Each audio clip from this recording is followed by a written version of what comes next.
Dans cette vidéo, je vais beaucoup parler. Donc essayez d'être actif justement parce que si vous faites qu'écouter, vous n'allez pas enregistrer les informations. Vous devez vraiment vous les approprier. Donc n'hésitez pas à mettre pause, à revenir en arrière, à faire une synthèse à côté, à prendre note, vraiment à essayer de réfléchir aussi à ce que je dis pour que tout ça se mette en place. Bonjour à tous, aujourd'hui on continue le chapitre des statistiques à une variable en parlant des paramètres. Le premier paramètre dont nous allons discuter, c'est le mode. Le mode est le résultat ayant le plus grand effectif. Dans notre exemple, le mode est donc le nombre 10, puisque le nombre 10 apparaît 5 fois et qu'aucun autre résultat n'apparaît plus de 5 fois ou 5 fois. Si deux résultats sont à égalité, si j'ai dans ma série statistique deux nombres qui apparaissent le plus, eh bien, il va y avoir deux modes et vous allez donner ces deux nombres. Mais dans ce cas-ci, il y a juste le 10 et donc ce sera le 10, notre mode. Le mode, il est valable autant pour les variables qui sont qualitatives que celles qui sont quantitatives. Par contre, les trois autres paramètres que nous allons voir dans la vidéo, eux, ils ne sont valables que pour des variables quantitatives parce qu'ils demandent en fait des calculs avec des nombres. Et autant on sait calculer quand on a des notes, par exemple, avec des valeurs, autant faire des calculs avec des parfums chocolat et des parfums vanille, ça devient un peu plus compliqué et en fait ça n'a aucun sens. Mais à quoi ça sert le mode au fond? Eh bien le mode, ça va servir principalement quand on a affaire à des variables qualitatives pour observer ce qui est le plus représenté, ce qui marche le mieux. Par exemple, dans un magasin de chaussures, on va regarder le mode pour savoir quelle est la paire de chaussures qui est la plus vendue ou demandée. Ou dans un magasin de vêtements, mais quelle est la taille de vêtements à prendre le plus. Par exemple, si on est glacier, eh bien on sait qu'il y a beaucoup de gens qui vont commander par exemple, je ne sais pas moi, de la glace chocolat. Le mode, disons que c'est la glace chocolat. Donc c'est intéressant de savoir que la glace chocolat est la glace la plus demandée pour pouvoir avoir des stocks en conséquence. Le deuxième paramètre que nous allons voir aujourd'hui est l'étendue. L'étendue est la différence entre le résultat le plus grand et le plus petit. Dans notre exemple, le résultat le plus grand est 18 et le plus petit c'est 7. L'étendue, c'est donc 18 moins 7, ce qui donne 11. Notre étendue vaut donc 11. Remarquez que l'étendue n'a aucun sens si on parle de variables qualitatives, puisque quand on compare fraise, chocolat et vanille, il n'y en a pas un qui est plus grand et un qui est plus petit. Sur quelle base peut-on dire que vanille est plus grand que chocolat? Aucune. Ça n'a aucun sens de calculer l'étendue quand on a une variable qui est qualitative. Par contre, quand elle est quantitative, vous voyez que ça a du sens. Et ça nous donne en fait, est-ce que nos résultats ils sont tous entre 2 et 4 ou est-ce que nos résultats ils sont tous entre 2 et 400? Et ça vous donne une idée en fait de l'échelle à laquelle vous travaillez. Le troisième paramètre que nous allons voir, c'est la moyenne. La moyenne, vous avez tous sans doute déjà utilisé ça dans votre vie, que ce soit pour vos bulletins ou que ce soit pour regarder ce que vous dépensiez sur un mois par exemple. Avant de commencer à définir médiane et moyenne avec des formules et en termes concrets, nous allons faire un exemple un peu plus intuitif. Eh bien, pour le voir, le mieux c'est d'utiliser les notions d'argent. Supposons qu'on ait 5 amis qui aient un salaire de 1800, 1900, 2100, 2400 et 3000 euros. La moyenne, en fait, ça correspond à la valeur que chacun aurait si on reprenait tout leur salaire, qu'on les mettait dans un gros pot et qu'on redistribuait équitablement à chacun. La moyenne, elle correspond en fait à faire un gros pot de leurs 5 salaires et à redistribuer équitablement. Et chacun aurait donc 2240 euros. C'est le calcul qu'on fait ici, 1800 plus 1900 plus 2100 plus 2400 plus 3000, le tout divisé en 5 et ça fait par personne 2240. Donc certains y perdent, certains y gagnent. Mais ça représente en fait ce que chacun aurait si on distribuait équitablement les salaires entre les 5 personnes. La médiane, elle, c'est ok, les 5 potes, ils vont se mettre en ligne de celui qui gagne le moins à celui qui gagne le plus. Et en fait, la médiane, c'est le pote au milieu, c'est son salaire. Eh bien, le pote au milieu, il gagne 2100 euros, donc la médiane, c'est 2100 euros. C'est quoi la différence entre les deux? Eh bien, tout d'abord, une différence, c'est que la médiane, elle va être très insensible aux valeurs extrêmes. La moyenne, elle est fort sensible aux valeurs extrêmes. Tandis que la médiane, eh bien, elle est beaucoup moins sensible aux valeurs extrêmes. Je vous montre. Bonne nouvelle pour le pote numéro 5, son salaire a augmenté. Il passe d'un salaire de 3 000 à un salaire de 10 000. La moyenne, ben forcément, vous vous doutez bien, si on reprend tout l'argent et qu'on repartage équitablement, ça va changer. Et donc maintenant, la moyenne, elle est à 3 640 au lieu de 2 240. Donc la moyenne, elle a été vachement impactée quand même par cette augmentation. Alors que la médiane, ben la médiane, elle n'a pas changé. C'est toujours la valeur du milieu. Et comme lui n'a pas changé de salaire, la valeur milieu n'a pas changé. Et donc, on est toujours à 2100. Donc, tant que celui-là, donc celui de 3000, ne perd pas d'argent au point de changer de position, mais que l'ordre reste, peu importe qu'il soit proche ou éloigné, que lui, il est 0 et lui 10 000 ou 1800 et 3000, la médiane, elle ne va pas bouger. Parce qu'elle est insensible, en fait, aux grandeurs. La médiane, ce qui importe, c'est qu'elle doit en avoir des plus grands et des plus petits, mais beaucoup plus grands, beaucoup plus petits, ou un peu plus grand et un peu plus petit, elle s'en fiche. Alors que la moyenne, elle est très sensible aux valeurs. Et donc, plus il y aura des valeurs très grandes ou très petites, plus ça va en fait peser. Si vous gardez le salaire de 3000, mais qu'au lieu d'en fait avoir celui-là qui est augmenté, c'est celui-là qui perd son taf et il passe à 0, la médiane va de nouveau pas bouger, mais vous allez voir que la moyenne va être de nouveau fortement impactée. Et donc, c'est comme ça qu'on voit en fait que la médiane, elle est beaucoup plus imperméable au changement au grand nombre, alors que la moyenne, elle est influencée par les grands nombres ou les très petits nombres, en fait par les extrêmes dans les deux sens, beaucoup plus forts. Donc pour résumer, la moyenne, elle est impactée par les grands nombres et les petits nombres. En fait, elle est impactée par les grandeurs et les valeurs extrêmes. La médiane, elle est impactée par l'ordre, mais pas les grandeurs en tant que telles.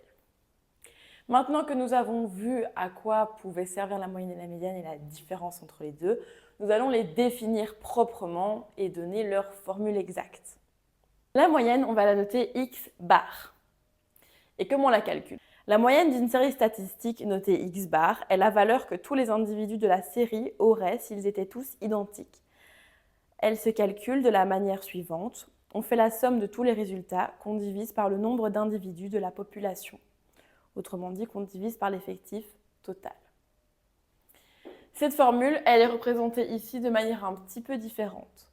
C'est-à-dire qu'au lieu de faire 10 plus 15 plus 13 plus 14 plus 10 plus 15 plus 8 plus 12 plus 10 plus 13 plus 16 plus 18 plus 16 plus 10 plus 16 plus 8 plus 7 plus 10 plus 8 plus 16, le tout divisé en 20, on va en fait utiliser le tableau qu'on avait fait tout à l'heure et dire à chaque fois, en fait, des 10, j'en ai 5, donc je fais 10 fois 5, plus des 15, j'en ai 2, 15 fois 2, plus, etc.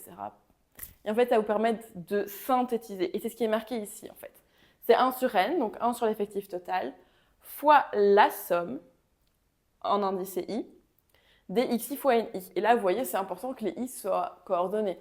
On ne va pas faire le résultat 3 avec l'effectif 4, parce qu'ils ne correspondent pas au même résultat. Donc, on fait le résultat 1 fois l'effectif de résultat 1. Plus, parce que ça, c'est le symbole somme, donc ça veut dire qu'on fait des plus entre, plus le résultat 2 fois l'effectif du résultat 2, plus le résultat 3 fois l'effectif du résultat 3, etc. Faisons le calcul. 1 sur n fois la somme des xi fois ni, en fait, c'est 1 sur 20 fois 7 fois 1, plus 8 fois 3, plus 10 fois 5, plus 12 fois 1, plus 13 fois 2, plus 14 fois 1, plus 15 fois 2, plus 16 fois 4, plus 18 fois 1. Parenthèse, c'est très important de mettre les parenthèses, puisque sinon, le fois, il ne va pas bien se distribuer. Notre total de parenthèses, ça fait 245. On a donc 245 divisé en 20, ce qui fait 12,25. La moyenne de notre classe est de 12,25. Avant de définir la médiane en termes précis et de donner les formules, on va donc se rappeler ce que c'est la médiane parce que les formules peuvent paraître compliquées au premier abord, alors que le principe est toujours le même, c'est l'observation du milieu ou la moyenne des deux observations du milieu. La médiane d'une série statistique représente la valeur du résultat qui sépare la population en deux groupes de même effectif. Lorsque l'effectif est impair, la médiane, c'est la n plus unième demi-observation. Attention, la médiane, ce n'est pas la valeur de n plus 1 sur 2. La médiane, c'est la valeur de la n plus 1 sur deuxième observation. Lorsque l'effectif total est pair, par contre, la médiane, c'est la moyenne des deux observations centrales, c'est-à-dire la n demi-ième observation plus la n demi plus une ième observation sur 2. On va faire l'exemple juste après. Et donc, vous observez bien que ce n'est pas une valeur forcément la variable statistique, puisque c'est la moyenne des deux valeurs centrales. Quand n est impair, c'est très simple. Comme c'est impair, on a une valeur au milieu. Quand c'est pair, on fait la moyenne des deux valeurs au milieu. Au milieu, classé par ordre croissant.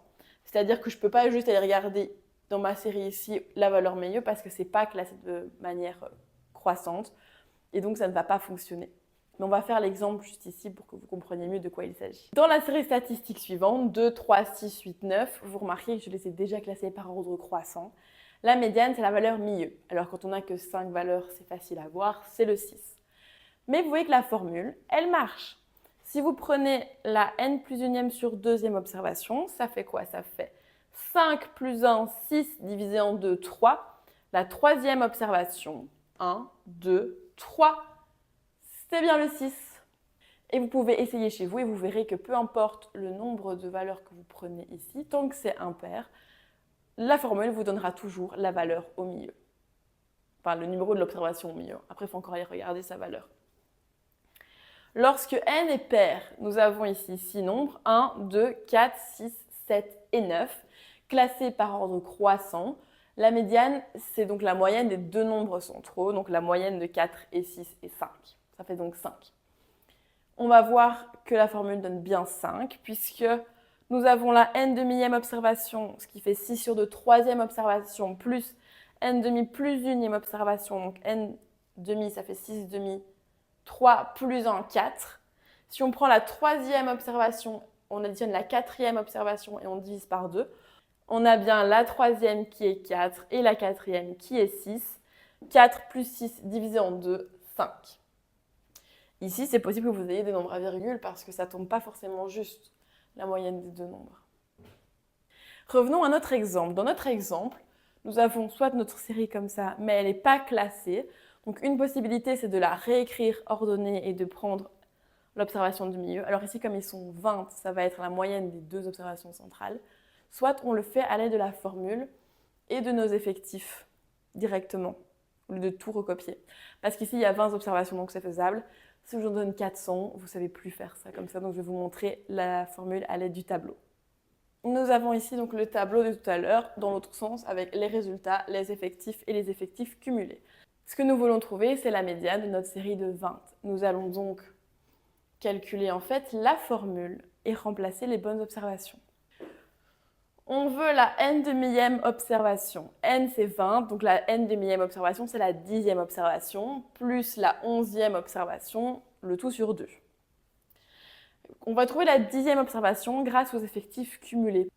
La première observation, on sait que c'est 7. La deuxième observation, c'est 8. La troisième, c'est 8. La quatrième, c'est 8. La cinquième, c'est 10. La sixième, c'est 10, etc. etc. D'accord? Vous voyez qu'en fait, la première, c'est 7. De 2 à 4, c'est 8. De 5 à 9, c'est 10. Et puis ensuite, ici, on a la 10e qui est 12. Donc on voit que 10, la 10e observation, c'est 12. Et donc on écrit 12. Ensuite, on cherche la 11e observation. Ben, c'est la suivante. La 11e observation, ça va être 13, puisqu'on a la 10e qui est 12, la 11e qui est 13, la 12e qui est 13. Et donc 11, elle est bien dans la colonne 13. Et donc la 11e observation, c'est 13. On a donc 12 plus 13 divisé en 2, ce qui fait 12,5. Notre médiane, elle est à 12,5. La médiane, elle va vous servir par exemple dans les entreprises pour les salaires. Quand vous voulez entrer dans une entreprise, savoir le salaire moyen, ça ne vous donne pas beaucoup d'informations. Parce que si vous avez des grands écarts entre ceux qui gagnent beaucoup, genre le patron qui gagne des 10 000, des 20 000 et les petits employés qui gagnent des 1800, la moyenne, elle va être complètement impactée par ce 10 000 et donc elle va être complètement faussée. Alors que la médiane, comme on l'a vu, elle est moins impactée par les valeurs extrêmes. Donc elle va plutôt vous donner une idée de où le milieu se situe. Et donc vous avez autant de chances, 50% de chances de gagner moins, 50% de chances de gagner plus. Ça c'est la médiane. La médiane c'est la valeur au milieu, donc 50% à gauche, 50% à droite. Et donc, ça va vous permettre d'avoir une idée de ce que vous pouvez gagner, 50% moins, 50% plus. Ça vous donne une meilleure idée d'où se situent les salaires que quand on vous donne la moyenne qui n'a aucun sens en fait. La moyenne, par contre, ça sert si vous faites des interrogations. Les interrogations, vous avez des très bonnes interrogations ou des très mauvaises interrogations. Vous savez que ça plombe votre moyenne ou que ça la remonte au bulletin, par exemple. Et donc, en fonction de ce qu'on utilise, moyenne, médiane ou mode vont être plus ou moins intéressants. Alors, au jury, vous devez savoir calculer tout et faire tout. Mais dans la vie, ça vous donne un peu une idée de à quoi chaque outil peut servir, indépendamment juste du fait que c'est en cours et donc il faut l'apprendre pour le cours. Parce qu'en fait, ce sont des outils qui sont très utilisés dans la vie de tous les jours aussi. Et donc, c'est intéressant de les connaître. Qu'avons-nous donc vu aujourd'hui ? Eh bien, tout d'abord, nous avons vu le mode. Le mode, c'est l'effectif ayant le plus grand résultat. C'est la valeur, l'observation la plus représentée. Nous avons vu l'étendue, c'est la dispersion de nos données. Le résultat le plus grand moins le résultat le plus petit. Nous avons vu la moyenne qui représente la valeur que chaque observation aurait si toutes les observations étaient les mêmes. Et puis nous avons la médiane qui est l'observation telle que si on les met toutes par ordre croissant, elle a autant d'observations à sa gauche qu'à sa droite.